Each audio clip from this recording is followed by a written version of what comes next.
সংবিধান সংশোধনের ক্ষেত্রে কয়েকটি বিষয় বিবেচনা করার আহ্বান জানিয়েছেন জনপ্রিয় ইসলামী বক্তা শায়খ আহমদুল্লাহ। নিজের ভেরিফাইড ফেসবুক পেজে এক পোস্টে তিনি এসব কথা বলেন। পোস্টে শায়খ আহমদুল্লাহ লিখেছেন, দেশের সংখ্যাগরিষ্ঠ মানুষের বিশ্বাস ও মূল্যবোধ ধারণকারী একটি সংবিধান আমাদের প্রত্যাশা, যেখানে আমাদের বিশ্বাস, মূল্যবোধ ও সংস্কৃতির প্রতি শ্রদ্ধাবোধ প্রতিফলিত হবে।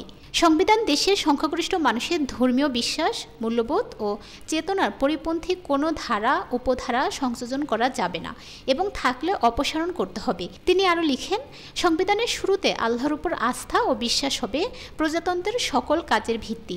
এই বাক্য পুনঃসংযোজন করতে হবে, যা বিগত সরকার সংবিধান থেকে অপসারণ করেছে। সংবিধান থেকে ধর্মনিরপেক্ষতা ও সমাজতন্ত্রের বিলোপ করতে হবে, কারণ এটি এদেশের মানুষের চিরায়তের মূল্যবোধের বিরোধী। এছাড়াও শিক্ষার সকল স্তরে ধর্মীয় শিক্ষার ব্যবস্থা থাকতে হবে।